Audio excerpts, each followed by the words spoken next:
Pada hari ini Kamis tanggal 17 Oktober 2024, kita akan belajar tentang tema kesembuhan termasuk dalam penebusan.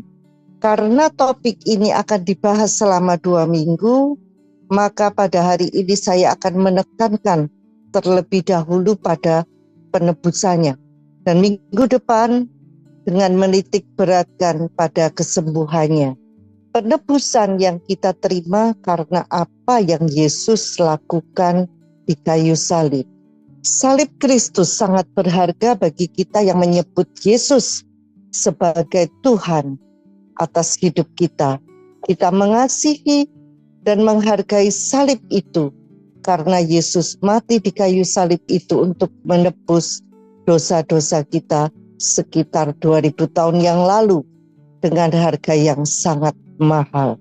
Apakah kita memahami seberapa besar pengorbanan Yesus bagi kita? Mari kita kupas satu persatu. Kematian Kristus di kayu salib untuk membayar pengampunan dosa kita, penebusan kita, kebebasan kita, persekutuan kita dengan Allah, dan damai sejahtera yang kita peroleh saat kita percaya kepadanya. Hanya orang yang lahir baru yang bisa memiliki damai di tengah badai, karena dia tahu ada Yesus di kapalnya. Pernahkah kita menyadari saat Yesus tergantung di kayu salib, dia benar-benar telanjang, tidak seperti di patung-patung atau di dalam lukisan di mana masih ada secarik kain untuk menutup auratnya.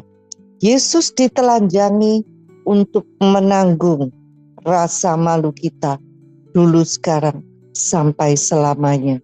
Yesus dipukul 39 kali dengan cambuk yang ada pengait di ujungnya, sehingga setiap pukulan ada daging yang tercabik, darah mengucur deras, tubuhnya hancur karena menanggung penyakit kita dan penderitaannya dipertontonkan kepada dunia. Yesus dilecehkan, diejek untuk menanggung pelecehan dan ejekan untuk kita. Dan semua itu adalah pemandangan yang mengerikan. Ketika mahkota duri dipasang di kepalanya, darah membasahi tubuh Yesus, mengalir dari kepala dan alisnya, mengucur seperti sungai dari daging yang robek, baik di kepala, di tangan, di kakinya. Penderitaan Yesus sudah dimulai saat dia masih ada di istana Pilatus. Tubuhnya membengkak dan menjadi berubah warna dan cacat. Matanya kusut dengan darah yang mengalir dari luka di alisnya. Luka yang disebabkan oleh mahkota duri yang menusuk hingga ke tengkoraknya ketika para prajurit mendorong mahkota duri ke atas kepalanya. Seluruh adegan itu begitu buruk, tragis, tidak sedap dipandang, menjijikkan, memuakkan, keji, busuk, dan mengerikan. Itu semua untuk membayar kesembuhan yang bukan saja kesembuhan secara fisik, tetapi penyakit mental kita juga. Yesaya 53 ayat 1-5 dengan jelas menggambarkan pengorbanan Yesus dengan cara ini. Siapakah yang percaya kepada berita yang kami dengar? Dan kepada siapakah tangan kekuasaan Tuhan dinyatakan? Sebagai taruk ia tumbuh di hadapan Tuhan, dan sebagai tunas dari tanah itu. Ia tidak tampan dan semaraknya pun tidak ada, sehingga kita memandang dia, dan rupa pun tidak, sehingga kita menginginkannya. Ia dihina dan dihindari orang, seorang yang penuh kesengsaraan dan yang biasa menderita kesakitan. Ia sangat dihina sehingga orang menutup mukanya terhadap dia, dan bagi kita pun dia tidak masuk hitungan. Tetapi sesungguhnya penyakit kitalah yang ditanggungnya, dan kesengsaraan kita yang dipikulnya. Padahal kita mengira dia kena tulah, pukul dan ditindas Allah. Tetapi dia tertikam oleh karena pemberontakan kita. Dia diremukkan oleh karena kejahatan kita. Ganjaran yang mendatangkan keselamatan bagi kita ditimpakan kepadanya. Dan oleh bilur-bilurnya kita menjadi sembuh. Seharusnya kitalah yang menanggung penderitaan itu. Tetapi Yesus rela menggantikannya untuk kita semua. Menurut ayat ini, ketika Yesus mati di atas salib yang mengerikan itu, dia menanggung penderitaan kita. Dia membawa aib kita. Dia terluka untuk kita. Dia memar untuk kita. Dia dihukum karena kita. Dia dicambuk untuk kita. Ketika Yesus menghembuskan nafas terakhirnya, dia berteriak dan berkata, "Sudah selesai." Kata-kata ini adalah terjemahan dari kata Yunani, tetelestai. Yohanes 19 ayat 30. Ada banyak arti untuk kata ini, tetapi tepatnya 4 dari mereka memiliki arti besar bagi kita. Pertama, kata ini digunakan ketika seorang pelayan dikirim dalam sebuah misi. Ketika dia kembali kepada tuannya setelah menyelesaikan tugasnya, pelayan akan mengatakan tetelestai, yang berarti saya telah melakukan apa yang Tuhan perintahkan, atau misi sekarang sudah selesai.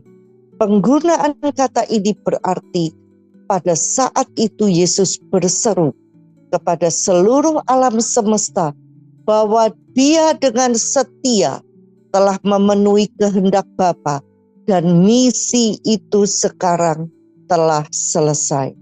Tidak heran Yesus berteriak, "Sudah selesai." Ini adalah kemenangan terbesar dalam sejarah umat manusia. Yesus setia pada tugasnya, bahkan dalam menghadapi tantangan yang paling mengerikan. Kemudian pertarungan itu berakhir dan Yesus akhirnya bisa berseru kepada Bapa, "Aku telah melakukan apa yang engkau minta kepadaku untuk dilakukan." Atau misi telah selesai. Mission completed. Kedua, kata tetelestai setara dengan kata Ibrani yang diucapkan oleh imam besar ketika ia mempersembahkan korban anak domba yang tidak bernoda dan tidak bercacat. Setiap tahun imam besar memasuki ruang kudus di mana ia menuangkan darah korban domba yang tanpa noda itu di kursi belas kasihan pada tabut perjanjian. Saat darah menyentuh kursi belas kasihan, penebusan dibuat untuk dosa-dosa orang-orang selama 1 tahun lagi. Pada saat itu sekali lagi imam besar akan masuk di luar tabir ruang suci itu untuk mempersembahkan darah. Ini dilakukan tahun demi tahun untuk mendapatkan pengampunan dosa tahunan yang sementara. Tetapi ketika Yesus tergantung di kayu salib, dialah anak domba dan imam besar. Pada saat itu, sebagai imam besar kita, Yesus mempersembahkan darahnya sendiri untuk penghapusan dosa secara permanen. Dia mempersembahkan pengorbanan yang sempurna, sementara pengorbanan yang diperintahkan Musa hanyalah sebuah simbol. Sejak saat itu, tidak lagi dibutuhkan persembahan penghapus dosa. Yesus masuk ke dalam tempat suci dan mempersembahkan darahnya sendiri. Sebuah pengorbanan yang begitu lengkap sehingga Allah tidak pernah lagi membutuhkan darah anak domba atau hewan lain untuk memberikan pengampunan. Ibrani 9 ayat 12 mengatakan, dan ia telah masuk satu kali untuk selama-lamanya ke dalam tempat kudus, bukan dengan membawa darah domba jantan dan darah anak lembu, tetapi dengan membawa darahnya sendiri. Dan dengan itu ia telah mendapat kelepasan yang kekal. Ketiga, dalam arti sekuler, kata tetelestai digunakan dalam dunia bisnis untuk menandai pembayaran penuh atas utang. Ketika utang telah sepenuhnya dilunasi, catatan hutang dicatat dicap dengan kata tetelestai yang berarti utang telah dibayar lunas. Ini berarti sekali seseorang menyebut Yesus sebagai Tuhan atas hidupnya dan secara pribadi menerima pengorbanannya, tidak ada lagi hutang dosa bagi orang itu. Hutang telah dihapuskan karena Yesus membayar harga dosa yang tidak dapat dibayar oleh orang berdosa. Yesus mengambil tempat kita. Dia membayar hutang dosa yang kita miliki. Dan ketika kita dengan iman bertobat dan menerima Dia sebagai Tuhan dan Juru Selamat pribadi kita, maka kita dibebaskan. Inilah sebabnya mengapa Paulus menulis dalam Kolose 1 ayat 14. Di dalam Dia kita memiliki penebusan kita, yaitu pengampunan dosa. Ketika Yesus mengucapkan kata-kata itu, sudah selesai, itu adalah pernyataannya bahwa utang untuk dosa-dosa umat manusia sepenuhnya lunas, terpenuhi, dan lengkap. Darahnya sepenuhnya dan seutuhnya membersihkan kita selamanya. Itu menjangkau dan mencakup semua orang yang menaruh iman mereka kepadanya. Keempat, kata tetelestai digunakan untuk menggambarkan titik balik ketika satu periode berakhir dan periode lain dimulai. Ketika Yesus berseru, sudah selesai, itu memang titik balik dalam seluruh sejarah umat manusia. Karena pada saat itu, perjanjian lama sudah berakhir. Perjanjian lama sudah selesai dan sudah ditutup. Dan perjanjian baru dimulai. Cara kita berhubungan dengan Allah digantikan dengan cara yang baru berdasarkan anugerah. Salib adalah pembagian besar, new season dalam sejarah manusia. Kalender kita ada tahun sebelum dan sesudah Masehi. Tahun Masehi dimulai dengan kelahiran Yesus. Ketika Yesus berseru sudah selesai, Dia berteriak bahwa perjanjian lama telah berakhir dan perjanjian baru telah dimulai. Pada saat Yesus berkata sudah selesai, semua nubuat perjanjian lama tentang pelayanan Yesus di bumi telah terpenuhi. Keadilan Allah telah sepenuhnya dipenuhi oleh Anak Domba Allah.